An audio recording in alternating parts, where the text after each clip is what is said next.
আসসালামু আলাইকুম সুধী দর্শক শ্রোতা। এই মুহূর্তে আমি অবস্থান করছি গাজীপুর জেলার শ্রীনগর উপজেলার রাজ রিসোর্টে। রাজ রিসোর্ট এবং মাটির মায়া দুইটা রিসোর্ট পাশাপাশি। এটা গাজীপুর থেকে ময়মনসিংহের হাইওয়ে জয়না বাজার থেকে 5-7 কিলো উত্তরে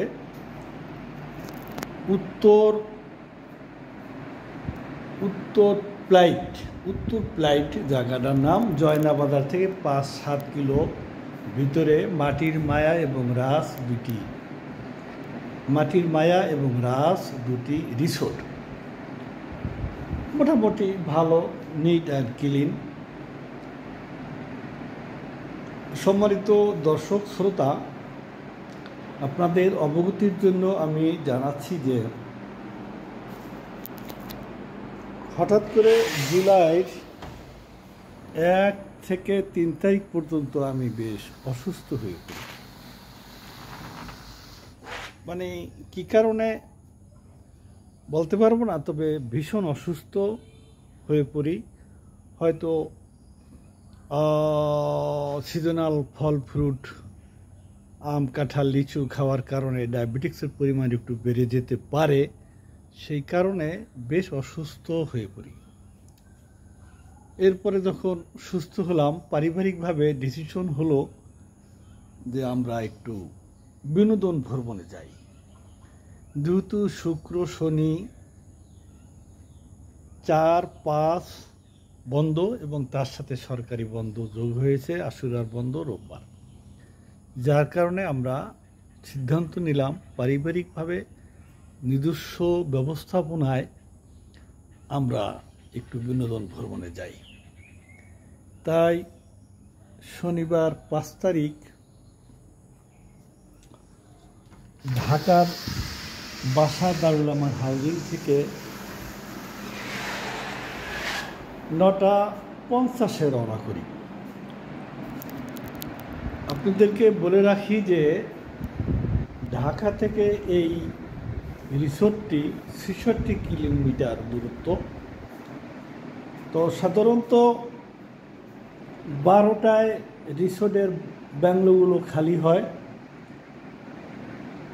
এবং 1 ঘন্টা লাগে পরিষ্কার করতে, একটা এখানে শিফট করতে হয়। সেই হিসাবে আজকে 1টা থেকে আগামীকাল 1টা, এই হলো ওই একটা রিসোর্টের একদিনের 24 ঘন্টার ডিউরেশন। তো আমরা সঙ্গত কারণেই ধীর গতিতে আস্তে আস্তে আসলাম, যাতে এখানে 12টা-1টায় পৌঁছতে পারি। ঠিক সেভাবেই আসলাম। পথিমধ্যে এমসি বাজার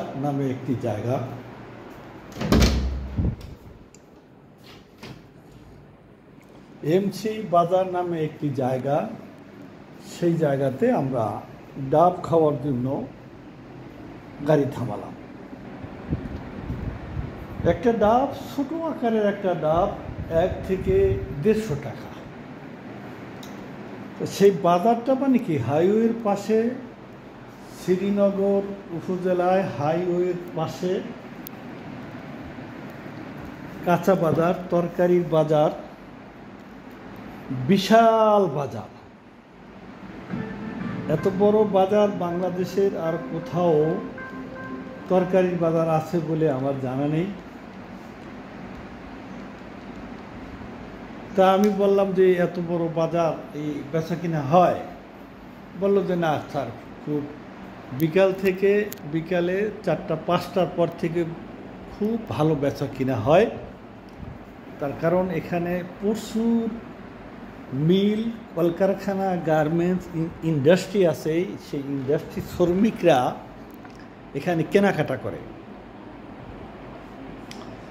তাহলে আমি একটা তরকারির দোকানে দেখি যে তরি তরকারি সবই আছে, সজনার ডাঁটা নেই। আমি বললাম যে এখানে সজনার ডাঁটা পাওয়া যায় না।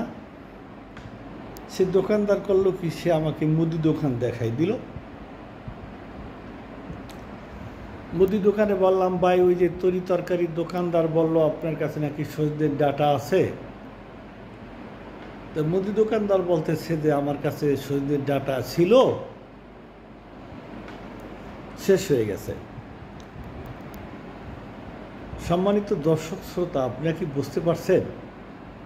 তারা কিন্তু সজনের ডাঁটা চেনে নাই, তরকারি দোকানদারও চেনে নাই, আর মুদি দোকানদারও চেনে নাই, সজনের ডাঁটা তারা চেনে না। এরপরে আমি জিজ্ঞেস করলাম যে ভাই, এখানে আশেপাশে দু একটা রিসোর্ট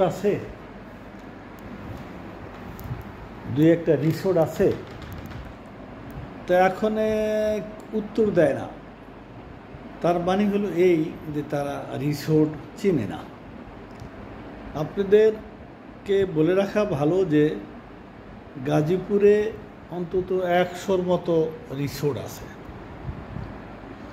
এক একটা রিসোর্ট 100 বিঘার 100 একর জমির নিচে নয়, 100-র উপরে রিসোর্ট আছে। অথচ শ্রীপুর গাজীপুরের প্রান্তিক লোকেরা রিসোর্ট চিনে না।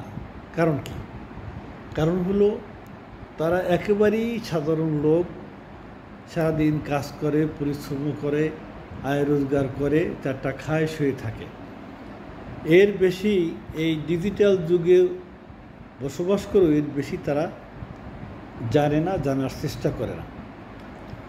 বাড়ির পাশেই, হয়তো তার বাড়ির পাশে এটা রিসোর্ট, সে তো কখনো রিসোর্টে যায়নি, তার যাওয়ার কি প্রয়োজন?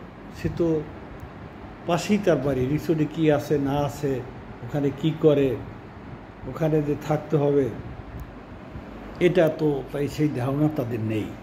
যাই হোক, জয়না বাজার থেকে 5-7 কিলো উত্তরে এখানে আমরা আসলাম। এই জায়গাটার নাম হলো উত্তর প্লাইট। এখানে ভালো লাগলো। ভালো লাগার বিষয়টা হলো সাধারণত মানুষ কর্মজীবনের ব্যস্ততার ভিতরে চায় যে একটু বিনোদন করে আসি। আর বিনোদন করতে অনেক সময় মানুষ তো নিজস্ব আত্মীয় স্বজনের বাসা বাড়িতে গিয়ে বেড়ে আসে।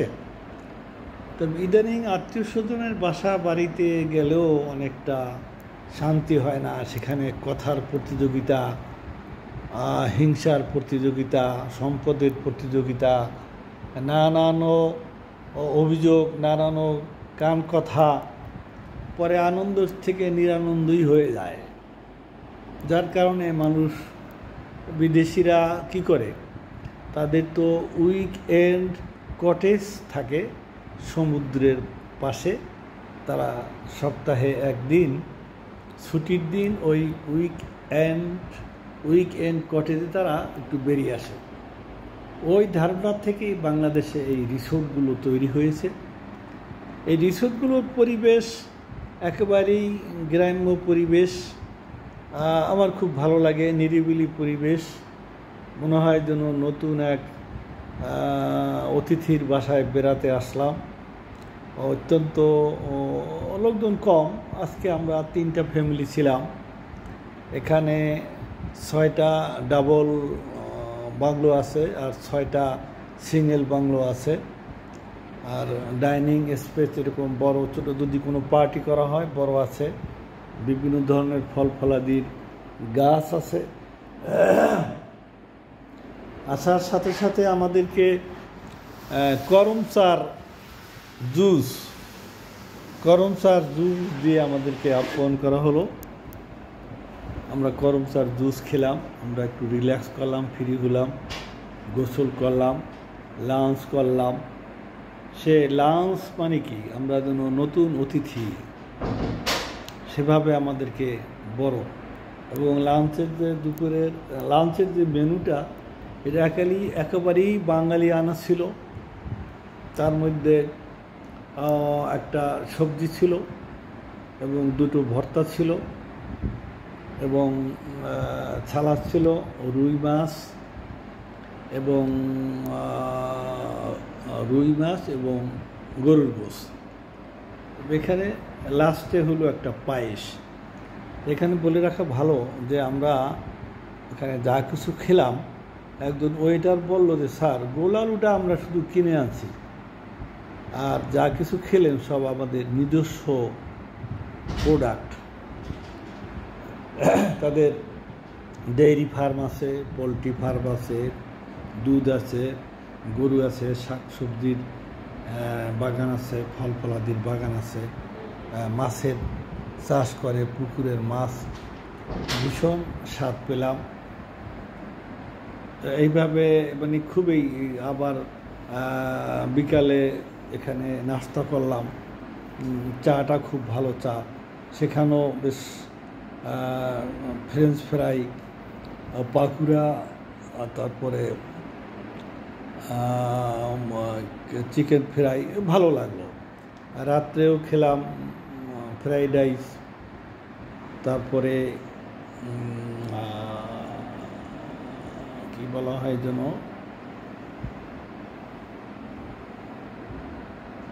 ওই মুরগির যে মাংস, ওটাকে নামটাই বলতে আমি মনে করতে পারতেছি না। খুব ভালো লাগলো।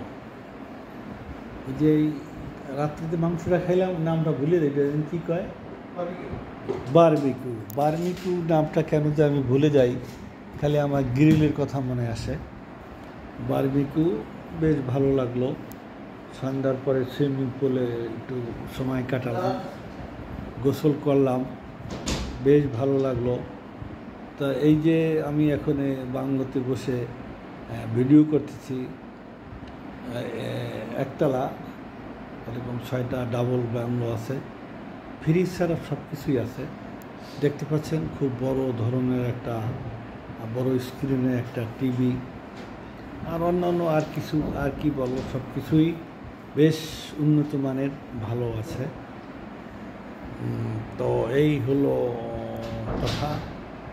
আর সবচেয়ে বড় কথা কি, রাত্রে চা খেতে এবং পান খেতে গেলাম 2টা রিসোর্ট, মাটির মায়ের পাশেই একটা চায়ের দোকান।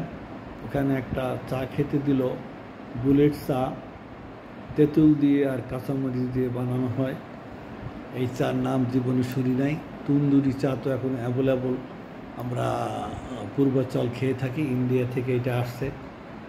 আর এই হান্ডি, তো এটা পাকিস্তান থেকে আসছে। মাটির পাত্রে গরুর গোশগুলো আস্তা রসুন দিয়ে পাকানো হয়। মানুষের খাবারের একটা রুচির পরিবর্তন আসছে।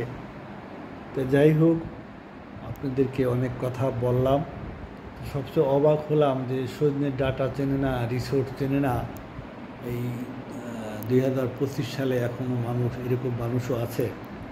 তো আমরা একটু পরে চলে যাব, কালীগঞ্জের উদ্দেশ্যে যাব। কালীগঞ্জ, ওখানে আজমতপুর বিলের পারে হোটেলে শুধু মাছ, দেশীয় মাছ, বিলের মাছ, ভাজা মাছ খাওয়ানো হয়।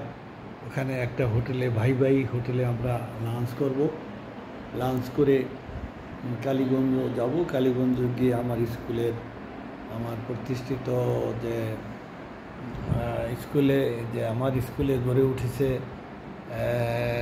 কেন্দ্রীয় পাবলিক লাইব্রেরি এবং মার্কেট এবং শিশু পার্ক, এগুলো সব কিছু সপরিবারে দেখে আমার দেশে আবার ঢাকার উদ্দেশ্যে রওনা হব।